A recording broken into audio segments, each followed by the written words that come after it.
어서 오십시오. 네, 안녕하십니까. 네, 반갑습니다. 여쭤보고 싶은 게 너무 많은데 일단 통신사는 어디 쓰시죠? 핸드폰? SK 있습니다. SK 쓰십니까? 예, 예. 오래 쓰셨죠? 예. 네, 그거 바꾸시면 기존 폰 유지한 상황에서 통신사 변경 시 최대 30만 원, 또 정수기 렌탈 시 최대 30만 원, 또 인터넷 가입 시 최대 48만 원의 혜택이 있는 인터넷 비교원과 한번 상담해 보시면 어떨까 싶습니다. 제가 지금 의원실 그 사무실이랑 네. 집이랑 해가지고 가족으로 묶으셨구나. 인터넷 회선만 3개 쓰고요. 아, 그래요? 네, 핸드폰도 2개 쓰고. 야, 예. 그럼 뭐 어마어마한 현금 상품 혜택이 있을 수 있는 인터넷 비교원 네이버에 한번 검색해 보시고요. 비교해 보시기 바라겠습니다. 고맙습니다. 자, 그럼 진짜로 여쭤볼 거 하나하나 좀 여쭤보겠습니다. 네. 제일 물어보고 싶은 거 물어볼게요. 탄핵 얘기도 좀 이따 하고. 네. 대선 나오실 거예요? 대선이요? 네. 이게 참 특이한 게 네. 저는 그냥 어쩌다 보니까 간당간당하게 나이가 되는 상황인데 네. 70년대에 보면 이제 김영삼 대통령이 40대 기술을 했잖아요. 예. 40대 기술을 한번 해보고 싶어요. 나가고 싶다. 그렇죠. 근데 이제 며칠이 기준이에요? 1월 31일 정도? 1월 31일에 예.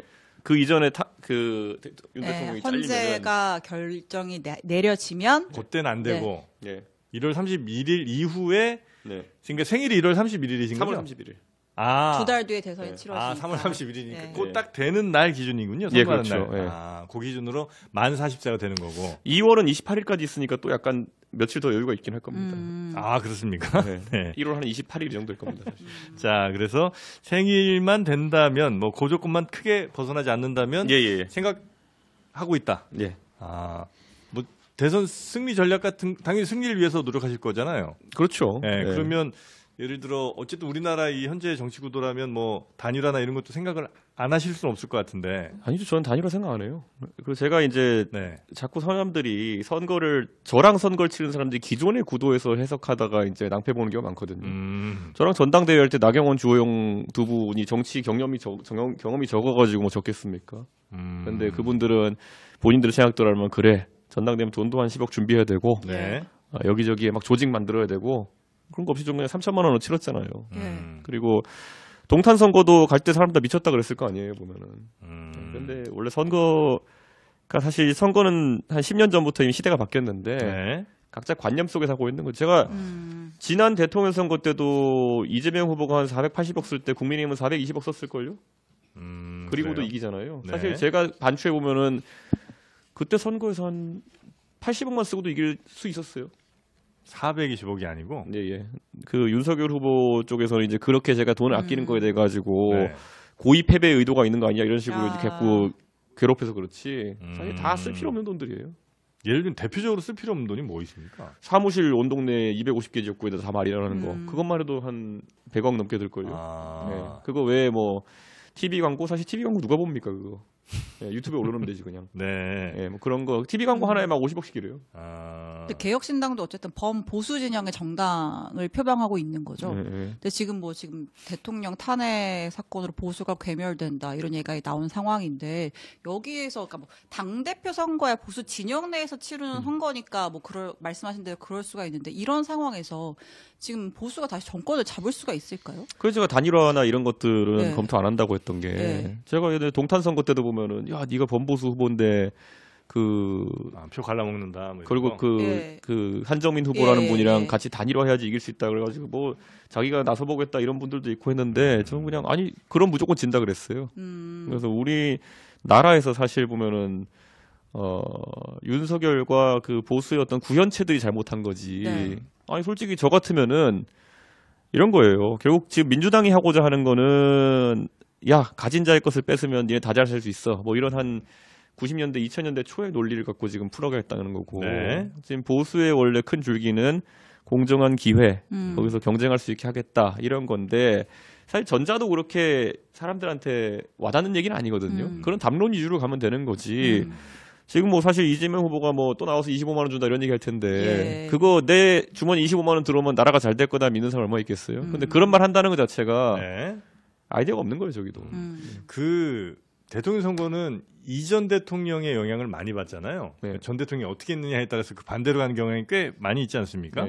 그러면 지금 현재 상황에서 지금의 국민들은 어떤 대통령을 지금 원하고 있다고 혹시 판단하고 제가 계십니까? 그래서 어제 지적했잖아요. 그 예. 윤석열 대통령은 내 와이프를 지키기 위해서라면 나라도 말아먹을 수 있다가 네. 그 통치의 예. 기본이었다면은 이재명 대표는 지금 하고 있는 게 나를 방탄하기 위해서라면 당도 쑥대만 만들 수 있다.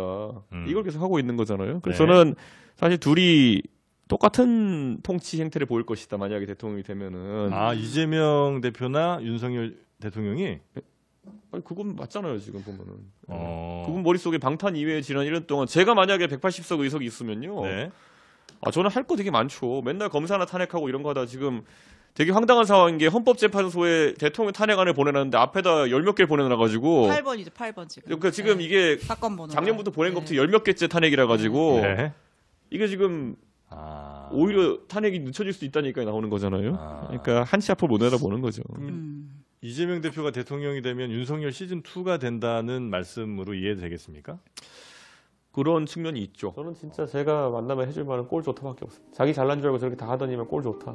대한민국 보수 정치를 45년 전으로 되돌린 겁니다. 저는 그걸 증오합니다. 저는 이재명 대표도 조금은 우려가 됩니다. 수단과 방법을 가리지 않는다는 것은 때로는 이런 윤석열 같음을 의미하는 거거든요.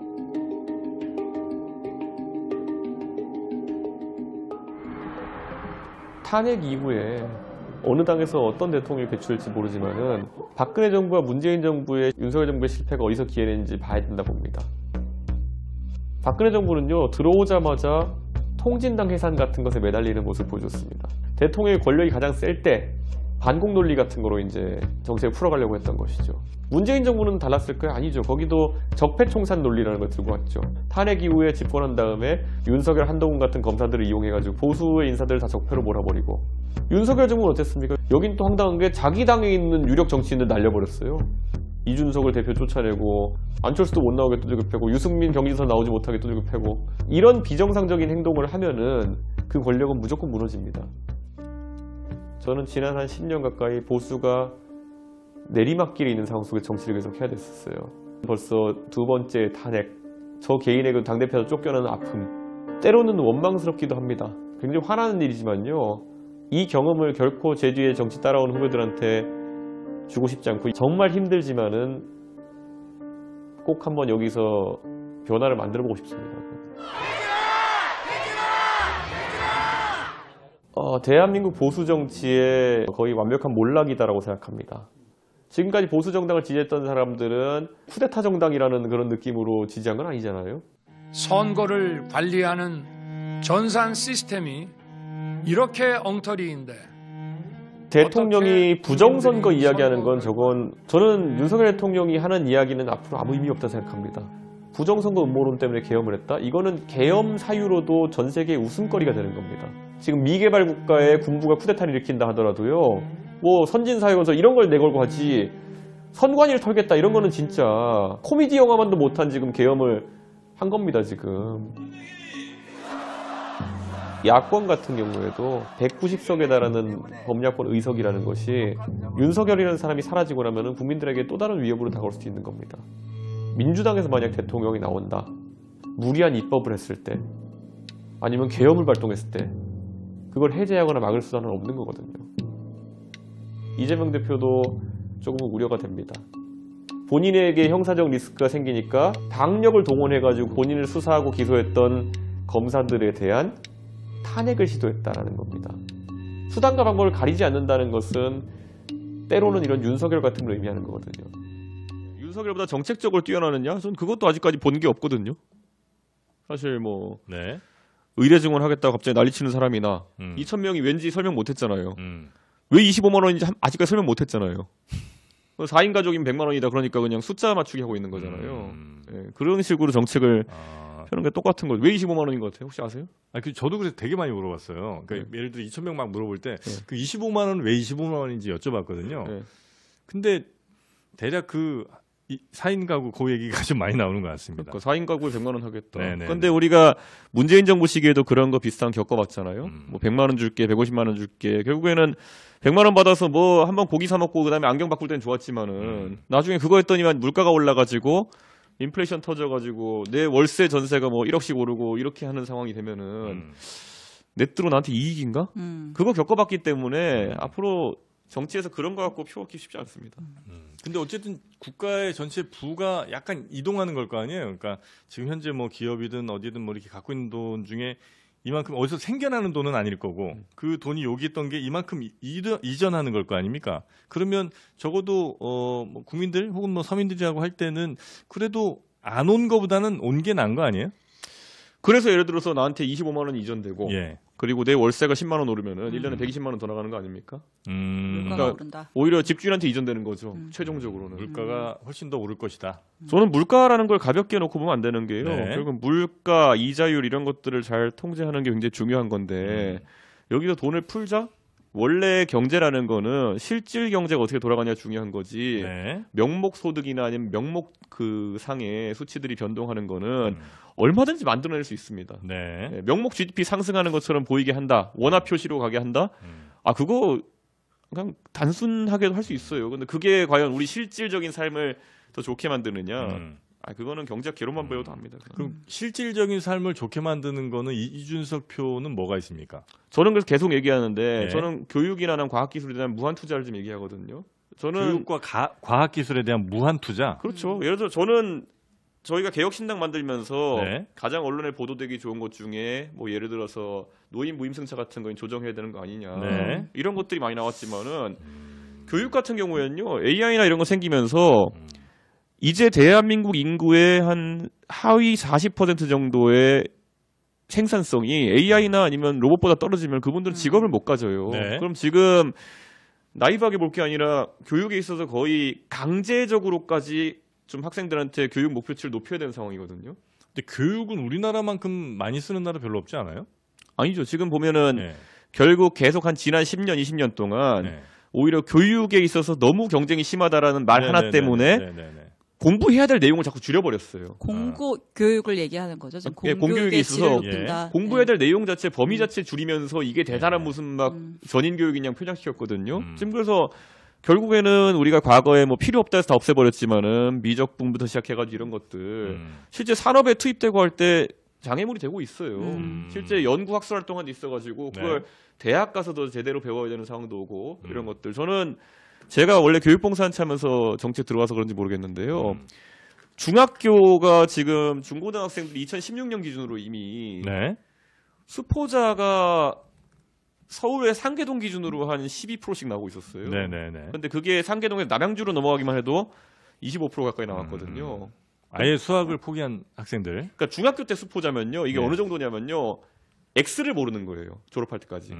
미지수의 개념을 모르는 거예요. 네. 근데 이 학생들이 과연 꾸역꾸역 그냥 연차만 되면 고등학교 졸업해가지고 나중에 직업을 갖게 됐을 때 AI나 로봇에 대체되지 않을 방법이 있느냐? 없다 봅니다. 저는.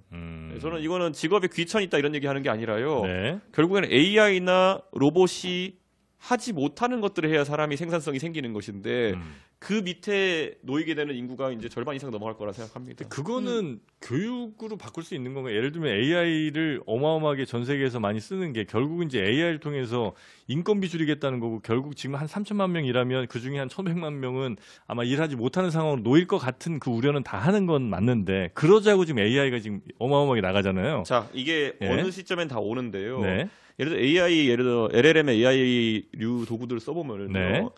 그들에게 어떤 명령을 내리는 것도 상당한 지식과 논리 구조를 필요합니다. 그러니까 3천만이 다 그 명령 내릴 수는 없잖아요. 아니죠. 그 내리는 능력, 활용할 수 있는 능력 같은 것들은 네. 굉장히 중요한 거예요. 제가 예를 들어 미국에서 대학 다닐 때 2000년 3년부터 2007년이었잖아요. 네. 그 시기에 있었던 전환이 뭐였냐면요. 도서관을 쓰는 법을 하버드 애들한테 가르치다가요. 나중에는 안 가르쳤어요. 네. 왜냐? 구글로 완벽하게 대체된다라고 인식했기 때문에. 근데 그러면은 예를 들어 제가 그냥 냉정하게요. 구글의 검색을 잘할 수 있는 능력 이런 것들도 굉장히 중요했어요. 지난 한 10년, 20년 동안에는. 네. 그러면 이제 LLM 도구나 이런 것들에 대해 가지고 내가 삶에서 결국 내가 대체될 부분과 대체 안 될 부분이 있는데 네. 그걸 어떻게 결합하느냐도 굉장히 중요한 능력인데 지금 대한민국은 그런 데 적응 못 해나가고 있거든요. 저는 교육이라는 거를 네. 옛날같이 뭐 수학 문제 푼다 이런 거로 갈 거 아니라 어느 수준의 논리력, 문해력 이런 것들도 다 필요한 네. 거거든요. 지금 우리가 맨날 그 순위내는 피사 순위 뭐 이런 거 있잖아요. 예. 뭐 덴마크 뭐 이런데 싱가포르랑 우리가 비교되고 이런 거 있잖아요. 네. 쭉쭉 떨어지고 있어요. 특히 문해력이랑 수학 이런 쪽은요. 네네네. 자, 그래, 지금 그걸 좀 높이는 방법은 네, 거의 해야 뭐 되겠다. 정견 발표를 우리가 듣고 있는데 네. 이제 대선을